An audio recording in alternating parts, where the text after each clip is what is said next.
namin ngayong gabi ay alay namin sa lahat ng mga ina sa katatapos lang ng Mother's Day. Sa pagkawala ng bawat miyembro ng pamilya, sila ang higit na nag-aalala. Batid naming mahirap mawalay sa taong nagmula sa kanyang sinapupunan. Magandang gabi po, ako si Jessica Soho. Tunghayan natin ang mga istoryang magpapaiyak, magpapangiti at magpapalukso ng ating dugo. Ito ang Reunions. Tonight on Reunions, 5 buwan nang hinahanap ni Aling Reynalda ang anak niyang si Annalyn. Labis-labis ang kanyang pag-aalala. Hindi lang daw kasi pipi at bingi si Annalyn. Nagdadalang tao pa. May nakakita sa'yo. Saan naman eh? Maano mo?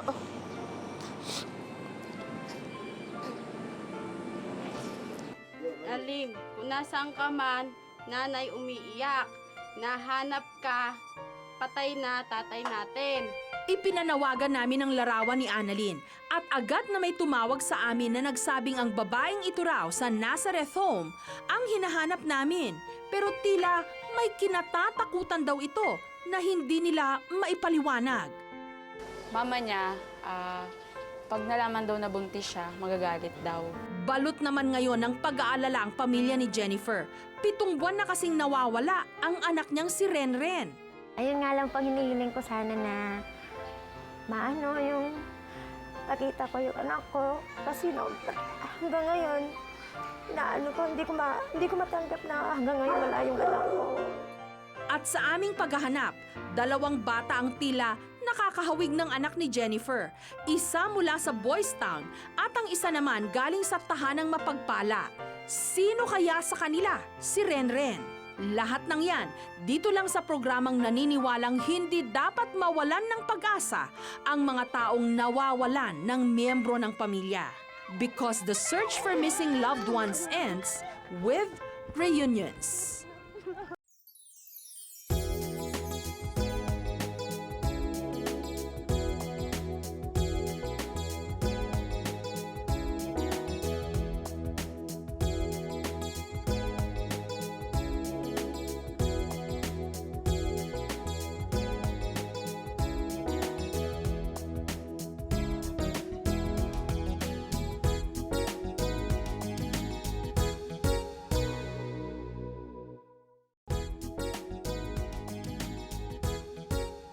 Tuyo na ang mga luha ni Aling Reynalda. Namatayan na siya ng asawa, hindi pa niya alam kung nasa saan na ang kanyang anak na pipi, bingi at nagdadalang tao pa. Hanggang kailan tatangis ang kawawang ina.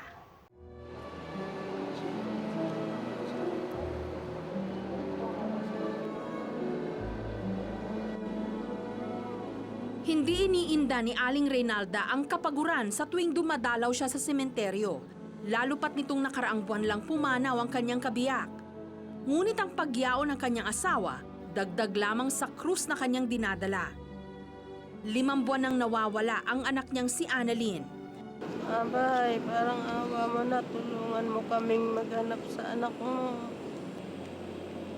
Para mo ng awa na makita naman.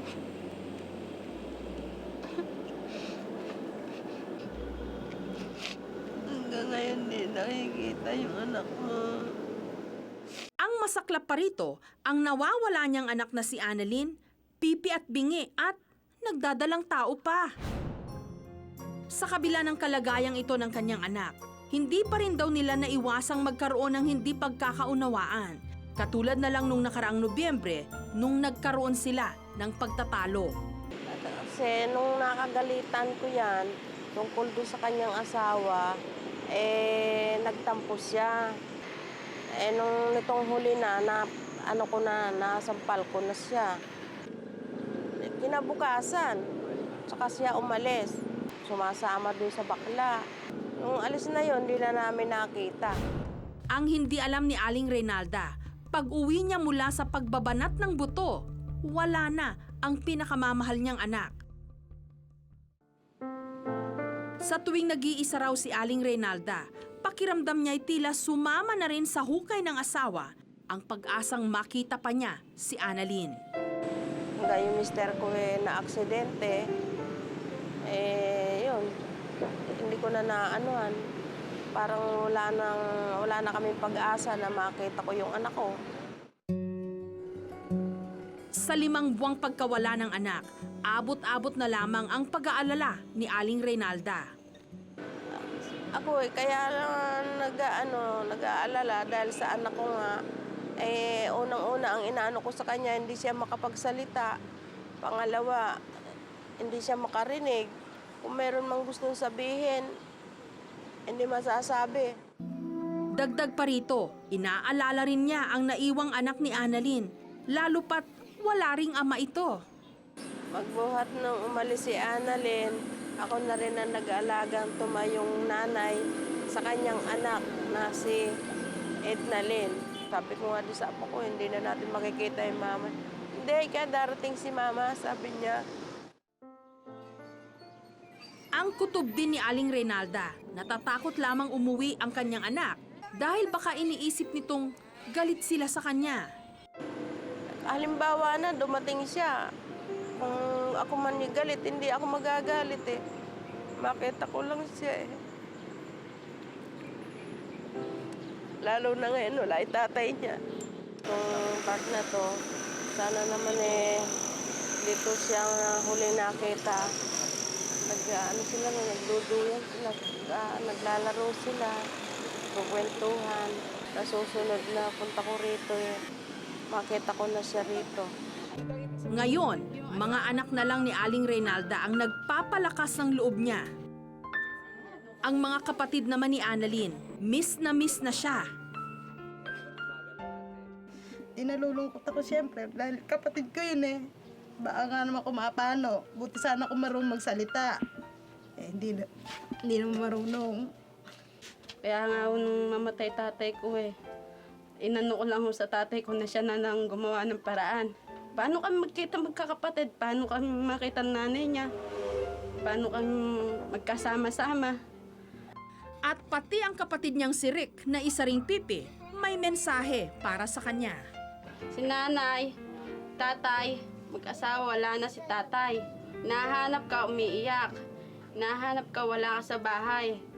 Mahal na mahal ka niya. Wala na si nene, umiiyak.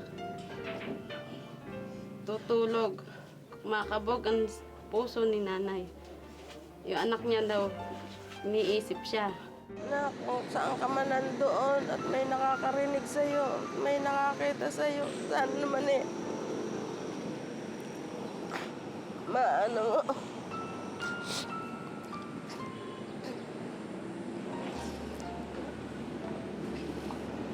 Sana naman turo sa'yo na ako'y naghahanap na nanay mo. Alin, kung nasaan ka man, nanay umiiyak. Nahanap ka, patay na tatay natin. Ayon kay Aling Reynalda, Annalyn Pascual ang buong pangalan ng kanyang anak. 22 taon na ito ngayon. Pipi at bingi ito. At 4 na buwang buntis nung ito'y naglayas. Matapos naming makapanayam si Aling Reynalda, umaksyon na agad ang aming programa. Ipinanawagan namin ang litrato ni Annalyn sa episode namin noong April 29. Si Annalyn Pascual, 20 years old, kayumanggi, pipi at nagdadalang tao, huling nakita sa Cubao, Quezon City. Kinabukasan, isang tawag ang aming natanggap. This is Pauline Mulato, social worker ng Nazareth Home. Ipaalam ko lang po sana sa inyo na yung kagabi na pinanawagan sa our reunion, si Annalyn Pascual po ay nasa aming pangangalaga ngayon. Since January pa po, siya ay that time buntis, pero ngayon po ay nanganak na. So, may kipagtulungan po kami para po ma-reconcile na po siya sa kanyang pamilya. Dali-dali naming pinuntahan ang nasabing shelter. Nagbabaka sakaling si Annalyn nga ang tinutukoy nilang babae. Pagdating namin sa Nazareth Home, bumungad sa amin ang isang babaeng hindi nakapagsasalita. At ang pangalan daw ng babae, Annalyn. Kwento ng social worker, January 2008 nung napasakamay nila si Annalyn. Si Annalyn napunta sa amin noong January 11. Nirefer siya ng Sacred Heart Kamuning through Father Sabado and Sister Olive. And then, yun nga, may kasama siyang bakla. So, ang ginawa nila, lumayas, tapos yun, magkasama silang sumakay ng bus. According dun sa gay, wala silang planong umuwi. Pero si Annalyn, that time, 6 months na siya.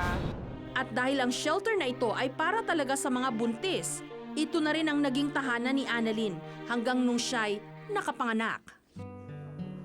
Ngunit nabigla kami sa aming nalaman, namatay pala ang dinadalang anak ni Annalyn. Nag-undergo siya ng cesarean operation.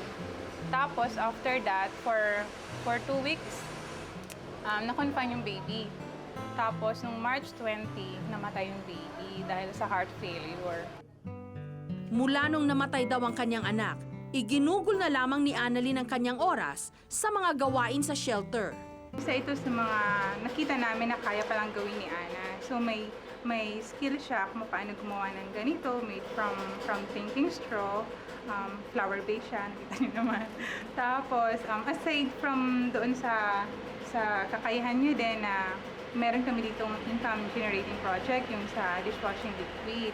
So kahit hindi siya nagsasalita, iniikot niya sa community at nakakabenta siya. Masakit para kay Annalyn na mawalan ng anak. Wala raw siyang ibang nais kundi ang makauwi na lang muna sa kanila. Nagmumestra siya na gusto niya na umuwi sa bahay. Tapos yun, since wala nga kaming idea kung saan yung bahay, so pansamantala dito muna siya. Gusto niya na daw umuwi.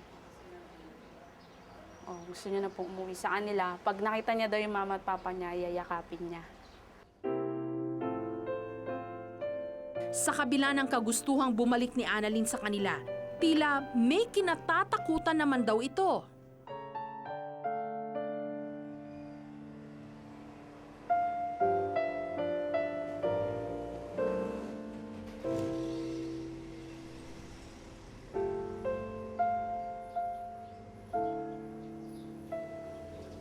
Ano yun? Yung mama niya, pag nalaman daw na buntis siya, magagalit daw. Tapos, yung inaalala niya daw yun. Hindi man masambit ni Annalyn ang nilalaman ng kanyang damdamin. Ramdam naman namin ang kanyang pangungulila sa kanyang pamilyang hinahanap rin siya.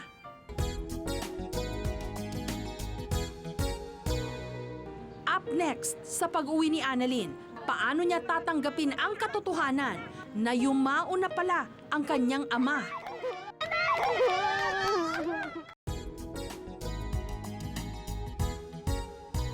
Habang nagluluksa si Aling Reynalda, nagluluksa rin ang nawawala niyang anak na si Annalyn. Habang malayo kasi ito sa kanila, namatay ang iniluwal niyang anak.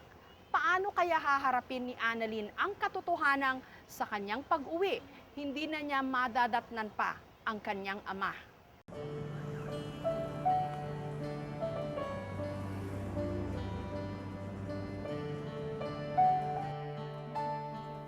Bago namin iuwi si Annalyn sa kanyang pamilya, hiniling muna niyang dumaan at magpaalam sa namatay niyang anak. Pagkatapos nito, kasama ang isang social worker, agad na kaming tumulak pa Cabanatuan City sa Nueva Ecija. Sa pagkakataong ito, minabuti naming hindi muna sabihin kay Annalyn ang nangyari sa kanyang ama. Hahayaan na lang naming mismong mga kamag-anak na niya ang magsabi sa kanya. Makalipas ang 3 oras, narating na namin ang Cabanatuan City. Si Annalyn, tila hindi mapakali. Kinakabahan ka? Kinakabahan ka? Si nanay. Natakot ka kung tatanggapin ka ni nanay. Oo. Pag sa bahay. Lakas na Kinakabog ka na. Nung mga oras namang yon, ang buong pamilya ni Annalyn tila may pagtitipon. Ang hindi nila alam, mapuputol na ang 5 buwan nilang pangungulila kay Annalyn.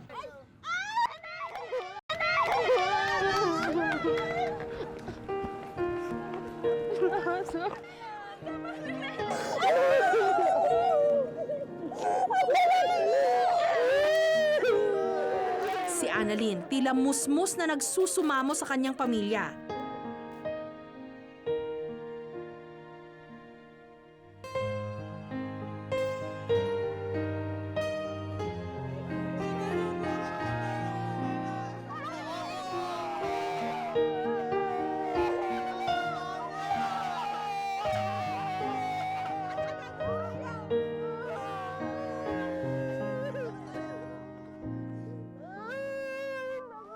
Dito na rin sinabi na mga kamag-anak ni Annalyn ang nakapanlulumong balita.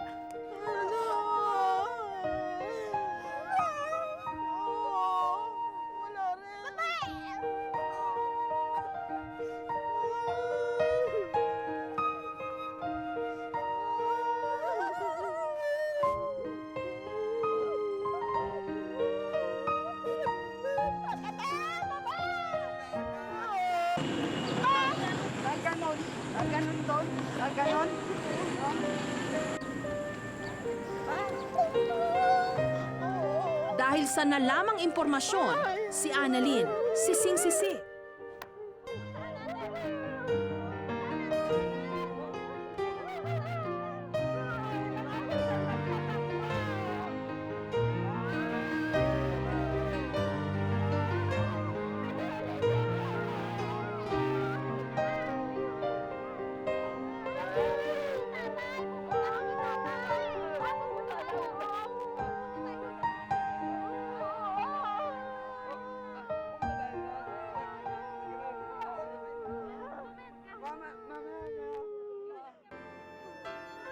Sa kabila nito, hindi niya nalimutan ipakilala sa kanyang pamilya ang mga taong tumulong sa kanya. Salamat po. Sa kayo ba nakakatulong sa kanya? Buwan ko nung nawala siya. Hindi, nung January na namin siya nakita. January. Oo, kasama yung bali. Si Annalyn, bumalik ang pagiging ina nung mayakap muli ang naiwan pa niyang anak.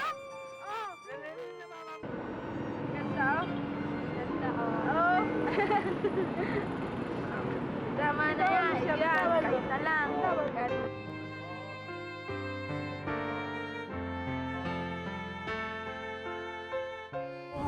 Maraming salamat. Una sa Diyos, pangalawa sa inyo po. Pangalawa sa Channel 7 at sa inyong programa po.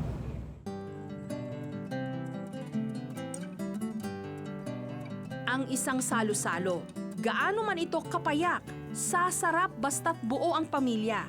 At para kay Annalyn, ang kanilang muling pagsasama-sama, daig pa ang fiesta.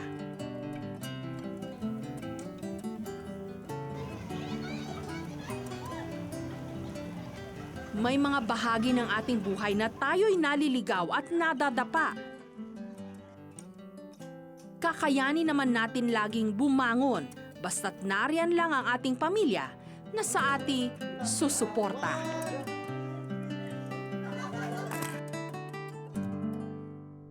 Si Dominga Antipala, natagpuan sa Jamboree Street Corner, Timog Avenue, Diliman, Quezon City.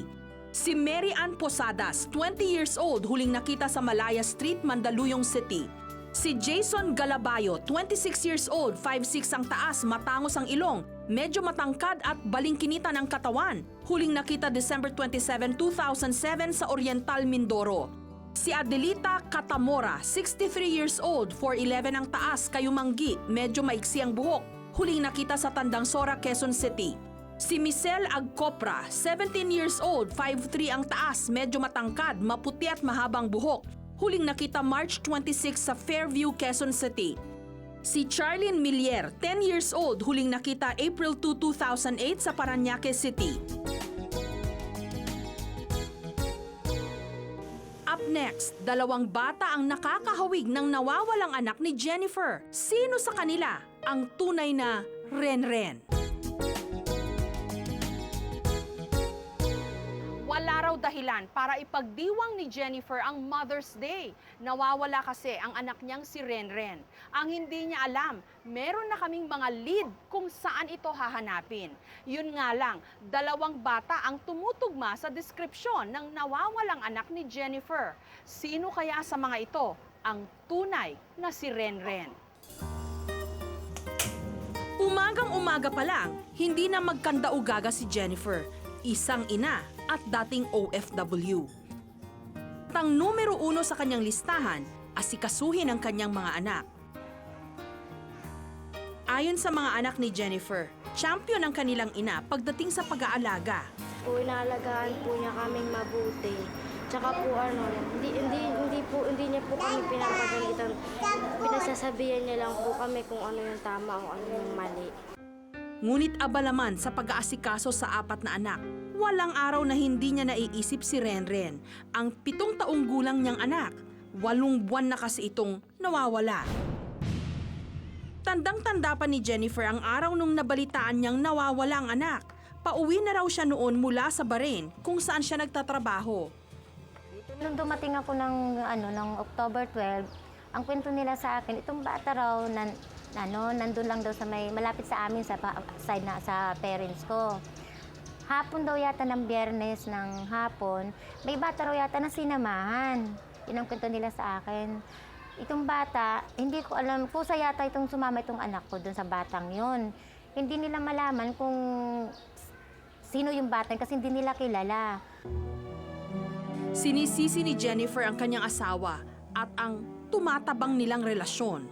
Wala akong maisip na bakit, ang naisip ko na bakit nawala yung anak ko. Di sinisi ko yung asawa ko kasi siyempre siya, doon ko iniwanan yung bata eh. Sinisi ko doon, naging inano ko sila, inaway ko yung asawa ko, nagwala ako sa kanya dahil hindi ko matanggap na nawala yung bata. Pero ayon kay Larry, ang asawa ni Jennifer, gumagawa naman daw siya ng paraan para hanapin si Renren. Sa bawat barangay, binibigyan namin ng picture ng bata, bawat barangay. Rin kami sa munisipyo, bigay rin kami ng picture. Si Jennifer, kung saan-saan na raw siya umabot at kung ano-ano na ang kanyang ginawa para mahanap ang anak. Pakiramdam ni Jennifer, para daw silang naghahanap ng karayom sa malawak na talahiban. Kung kaya't ipinasadyos na lang niya ang kanilang kapalaran. Nagpe-pray ako na ipinagpasa Diyos ko na lang na nawalan na ako ng pag-asa ng pagkita itong batang ito. Na sabi ko, kung hindi ko na makita itong batang ito, ang hinihiling ko lang, ang pinagpre-pray ko lang na nasa magandang kalagayan. Dahil may sakit itong batang to eh. Ano pong sakit? Convulsion. Pagdating ng gabi, bagamat balot ng katahimikan ang kanilang bahay, hindi naman panatag ang loob ni Jennifer sa kaiisip sa kanyang nawawalang anak. Pag naiisip ko, para akong masisiraan. Pag naiisip ko talaga, para akong masisiraan, umiiyak talaga ako ng mahagulo, lalo pag sa gabi. Halos gabi-gabi nangyayari yan sa akin. Kaya ang ginagawa ko na lang, pagka sa gabi nagigising akong bigla, naalala ko yung bata, nagpe-pray na lang ako na kung sino kumukup sa bata ay nasa magandang kalagayan. Pero kahit na mabigat ang kanyang pag-aalala, kailangan daw niyang magpakatatag para sa iba pa niyang mga anak. Napakasakit, sobra masakit. Parang masisiraan ng bait. Lalo na pagka nag-iisa ka, tapos yung nakikita mo yung 2 anak na kulang isa yung anak mo, napakasakit sa akin. Ang pagkawala ni Renren, ang siya namang magbubuklod ulit sa mag-asawa. Ito raw ang pagkakataon na ayusin nilang dalawa ang kanilang pagsasama. Pag nakita namin si Renren, balak namin magsama kami dalawa.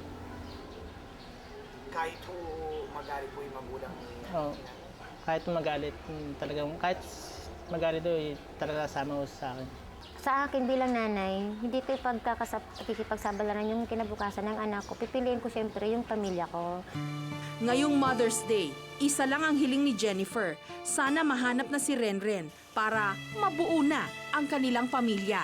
Ayun nga lang pang hinihiling ko sana na yung pakita ko yung anak ko. Kasi hanggang ngayon, hindi ko matanggap na hanggang ngayon wala yung anak ko. Ang Mother's Day wish na ito ni Jennifer, hindi namin hahayaang maging isang pangarap lang. Ayon kay Jennifer, John Lawrence Herrera ang buong pangalan ng kanyang anak. 7 taong gulang na ito ngayon. Matatas raw itong magsalita, malambing din daw ito at mahilig mangyakap. Habang ini-interview namin si Jennifer, lumakad na ang isa pa naming grupo para maglibot-libot sa mga shelter. Nagbabaka sakali kasi kaming nasa pangangalaga lang ng mga temporary shelter si Renren. Una naming tinungo ang Foundling Home sa Manila Boys Town. Good morning po, ma'am. Halika. Ako po si Tonton Chua ng Reunions po, Kings Jessica Soho. Tatanong ko lang po kasi may nahanap po kaming bata. Ang pangalan po Renren Herrera, 6 years old. Tatanong lang po namin kung nagawi po kaya siya dito o napunta po dito sa founding. Renren Herrera? Opo. Ay, wala kaming ganitong bata. Ma'am, alis na rin po kami. Thank you po. Matapos itong marinig, agad na kaming tumungo sa boys' home sa Manila Boys Town. May hinahanap po kaming bata. Ang pangalan po niya Renren Herrera. Tatanong ko lang po kung napunta po kaya siya dito sa boys' home. May nakakawig ito rito. May nakahawig po. Ano pong pangalan po niya? Kaya lang, ibang pangalan eh. Anong pangalan ng bata? Renren po. Kahawig nila niya rito si Lastimoso eh. Kaya lang, 6 years old eh. Titignan natin kung ano. Ikaw si Paeng? Anong pangalan? At nung nakita namin ang tinutukoy nilang bata, napansin naming malaki ang pagkakahawig nito kay Renren. Hindi ka natira sa Sapang Palay, sa Bulacan? Pwede po. Hindi. Pero ikaw, hindi talaga ikaw to. Titigan mo. Kamukha mo lang. Kamukha mo lang. Ngunit nung tinanong namin ang bata, hindi raw Renren ang kanyang pangalan at hindi rin daw siya ang batang nasa larawan. Dahil negatibo ang resulta ng aming paglilibot, minabuti na lang naming tignan sa aming database ang larawang isinumiti sa amin ng mga DSWD shelters. At dito nakatawag ng aming pansin ang larawan ng batang ito na nasa pangangalaga ng tahanang mapagpala ng Caloocan. At ayon sa impormasyong nasa file, Renren din ang pangalan nito. Wala na kaming sinayang pang oras. Agad na naming tinungong nasabing shelter. Pagdating doon, agad na kaming nagtanong. Ako po si Tonton Chua ng Reunions po, yung show po ni Miss Jessica Soho. Kung nagpunta po ako dito kasi meron po kaming napansin pong file po na itungkol po kay Renren Herrera. Diba baka sakali po ako na nandito nga po siya sa tahanang mapagpala. Nandito tong bata na to. Diyan siya kasi yung picture niya. Ito yung itsura ng bata mo. At nung nakita namin ang bata, kumpirmado, siya nga ang hinahanap naming si Renren. Ayon sa mga staff ng tahanang mapagpala, magtatatlong buwan na raw sa kanilang pangangalaga si Renren. Since February 15, 2008, dinala siya in the afternoon, no? Mga hapon dinala siya from main office sa may A. Mabini. In-endorse daw ng Longus, napulot daw doon, so dinala sa center. Sumama daw siya doon sa isang bata, more or less mga 12 years old. Sumama daw siya dahil inaya siya. Tapos naglakad sila, sumakay ng jeep, hanggang sa makarating daw siya sa Malabon. Kwento pa nila, likas daw na madaldal at makulit si Renren. Si Renren, malambing na bata, mabait. Although makulit talaga kasi nga typical naman sa bata yung makulit. Pagdating ko niya dito, magbe-bless tayo sa akin, yayakap yan. Ganyan yung mga ugali niya. Mabait naman siya, malambing din. Sa ilang buwan nga raw na pamamalagi sa shelter ni Renren, tila nasanay na siya sa buhay rito. Hindi mo siya makakausap ng ibang wala. Puro more on laro lang talaga siya. Minsan nga kinakausap namin, i-interview ni Ate Mona niya. Ang isip wala, laro pa din. At nung aming tanungin si Renren tungkol sa kanyang mga magulang, tila nakalimutan niyang bigla ang saya ng buhay niya sa shelter. Gusto ko na po na-miss nanay ko eh. Ayaw ko na dito. Pag nakita mo si nanay mo, anong gagawin mo? Papasalamat. Kasi sasabihin ko kay nanay ko, Nanay, nawawala po akong bata. Inano ko ng lalaki. Niwala ako. Sa puntong ito, tutuldukan na namin ang halos 7 buwang pananabik ni Jennifer na muling mabuo ang kanyang pamilya.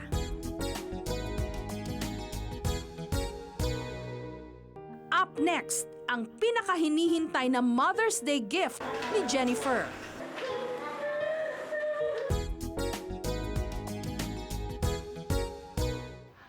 Tingnan namin kung sino sa dalawang kamukha ni Renren ang nawawalang anak ni Jennifer at ang maiuwi siya sa kanilang tahanan.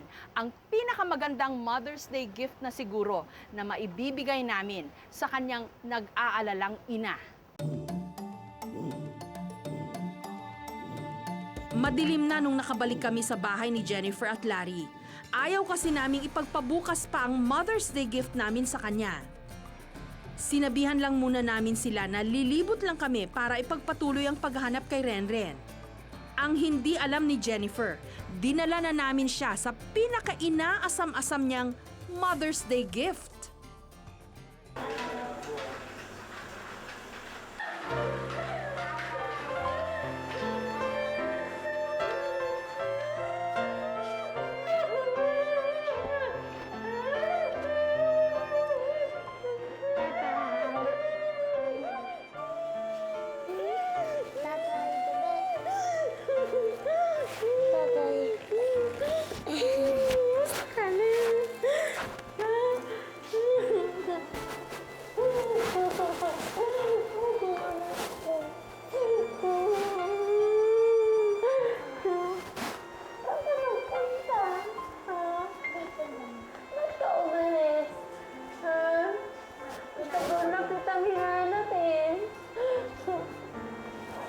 Dumating ako, wala ka na, hinanap ka kita noon. Mabait ka na? Opo. Huwag ka na nga alis, ha? Opo. Ha? Good boy ka na, ha? Opo. Hindi na kita iwanan, ha?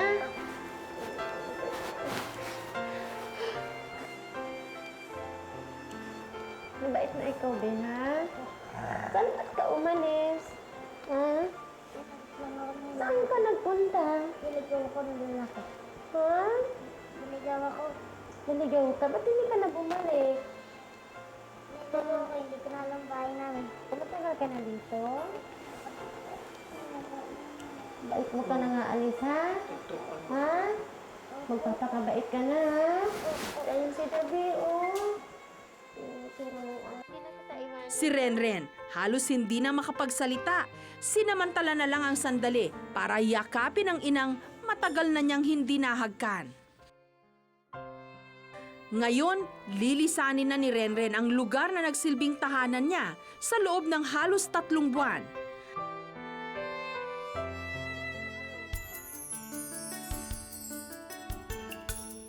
Matapos ang kanilang madamdaming reunion, sinamahan namin ang mag-anak ni Jennifer sa isang salo-salo. Si Jennifer, masayang-masaya dahil heto, buo na ang kanyang pamilya. Masayang-masaya po ako. Sobra-sobra po. Na ngayon nabuo yung aking pamilya. Dito po kaming lahat. Kasama ko yung aking mga anak. Napakasaya ko, sobra-sobra. Hindi ko nga alam, ngayon lang po nangyari ito sa akin na kami ng pamilya ko ay nagkasama-sama, kasama yung asawa ko. Ngayon lang po nangyari ito. At para makumpleto ang kanilang summer gimmick, sinamahan na rin namin silang mag-swimming. Hindi nga raw matatawaran ang pagmamahal ng isang ina sa kanyang anak dahil nasa sinapupunan pa nga lang daw nila tayo, inialay na nila ang kanilang sarili para sa atin. Kaya Mother's Day man o hindi, subukan nating suklian ang pagmamahal at kalingang kanilang ibinibigay. Si Apple Carigma, 16 years old, huling nakita November 15, 2008 sa Santa Ana, Manila. Si Maria Lourdes Betco, 14 years old, 5'2" ang taas, medyo mahabang buhok at may balat sa kaliwang pisngi. Huling nakita April 5, 2008. Si Miguel Eranjo, 74 years old, may balat sa likod, huling nakita January 11, 2008. Si Adelvin Flores, 37 years old, medyo mahabang buhok, balingkinita ng katawan, huling nakita sa Barangay San Vicente, Diliman, Quezon City. Si Cristina de Guzman, 43 years old, medyo kulot ang buhok, huling nakita August 2007 sa Quezon City.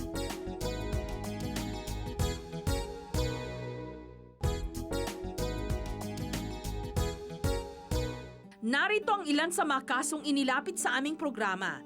Si Richelle Guliman, 4 years old, huling nakita November 29, 2006 sa Caloocan City.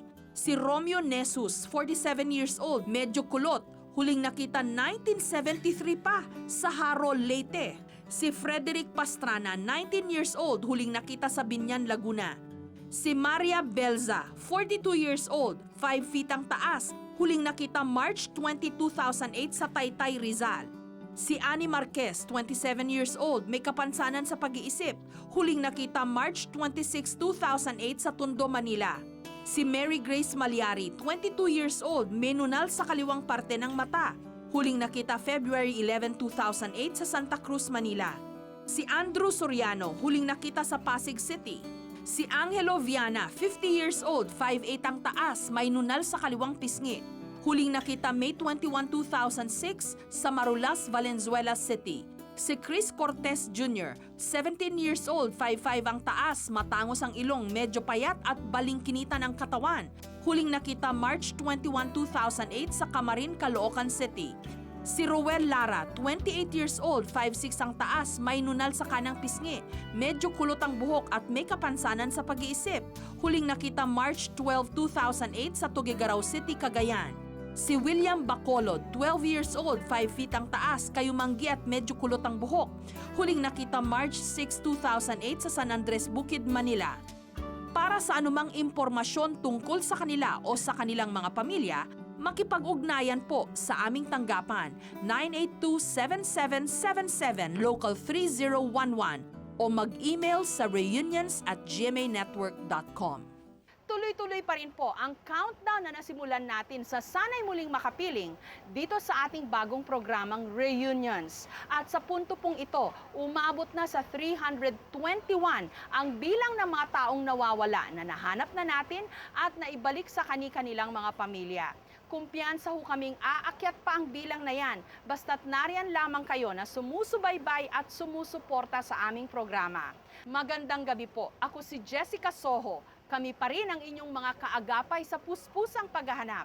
Dito lang sa programang naniniwalang hindi dapat mawalan ng pag-asa ang mga taong nawawalan ng miyembro ng pamilya.